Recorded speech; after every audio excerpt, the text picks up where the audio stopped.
Alors, on est mi-juin. Est-ce qu'on peut espérer avoir deux choses, un plan de relance et un gouvernement avant la date fatidique, si je puis dire, du 21 juillet? Mais en fait, moi je pense, parce qu'il n'y a que deux questions auxquelles il faut répondre dans notre pays aujourd'hui. La première question, c'est PS-NVA, oui, non. Si c'est non, est-ce que d'autres partis, plutôt en Flandre, acceptent de rentrer dans un gouvernement sans la NVA? Si c'est non des deux côtés, c'est le blocage total. Voilà, c'est pas compliqué. Et donc le blocage total, tout le monde en tire les conséquences. Est-ce qu'il faut à un moment donné avoir des créations un peu byzantines pour dire d'arriver à quelque chose? Moi, c'est ce que je privilégie, si jamais c'est deux fois non, hein, des deux côtés, pour quand même avoir un plan de relance.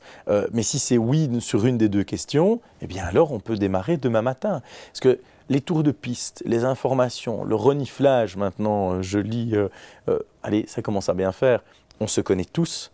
On connaît les positions des uns et des autres, on connaît les positions favorites des uns et des autres en matière de coalition. Maintenant, c'est un show médiatique. C'est pour rassurer les lecteurs, dire qu'on a tout fait avant de... Ah ben écoutez, ici par exemple, les journalistes me posent la question, qu'est-ce qu'on fait après? Qu'est-ce qu'on fait après? Et maintenant j'ai envie de répondre, mais on n'est pas obligé de faire quelque chose. Si on ne sait pas la direction que l'on veut atteindre, le point de destination, pourquoi faire des missions juste pour faire des tours de piste, juste pour occuper le vide? Tant qu'une série de partis ne se mettent pas d'accord sur un modèle de coalition, vous n'aurez jamais de gouvernement. Parce que pour faire un gouvernement, il faut faire des concessions. Et vous n'êtes pas prêt à faire des concessions avec des gens dont vous n'êtes pas certain qu'ils seront vos partenaires à la fin de l'histoire. Et donc c'est très simple. On peut raconter ce qu'on veut, ce qui compte c'est le programme. Bien sûr, ce qui compte c'est le programme. Mais pour élaborer le programme, vous devez vous mettre à table. Et pour vous mettre à table, vous devez avoir un minimum de confiance. Et cette confiance se crée parce qu'on a décidé de travailler ensemble. Mais du niveau communal jusqu'au niveau européen, les coalitions, le point de départ, c'est des gens qui acceptent de travailler ensemble, qui décident de travailler ensemble, puis la négociation sur le fond, et s'il y a accord, vous avez un exécutif. Mais on ne sait pas discuter du fond à 10, et puis de façon un peu illusoire se dire « Ah ben dans les 10, il y en aura 5 ou 6 ou 7 ou 3 qui ne seront pas d'accord et donc ils partiront ». Mais vous avez vu ça dans quel film? Parce que votre niveau de concession dépend de votre partenaire et d'un équilibre global.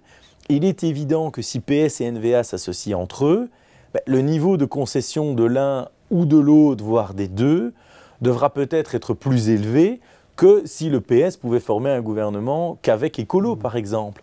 Tout le monde peut comprendre ça. Donc comment voulez-vous mettre le curseur si vous ne connaissez pas la coalition? Donc aujourd'hui, on attend de la part des partis qu'ils puissent nous dire quelles sont les coalitions qu'ils acceptent et celles qu'ils n'acceptent pas. Et ça, c'est le nœud du problème, hein. Vous vous rendez compte, ça fait 1 an que personne n'ose dire ouvertement « moi, je monte uniquement à cette condition-là ». Pourquoi? Parce qu'il y a la peur que l'opinion publique dise « ah, c'est lui qui bloque ». Je pense qu'aujourd'hui, l'opinion publique, elle nous considère tous responsables. Alors certains un peu plus que d'autres. Et donc pour le moment, c'est le jeu d'être celui qui est le moins mal aimé de la part du public. Je ne sais pas si c'est vraiment le jeu le plus intéressant.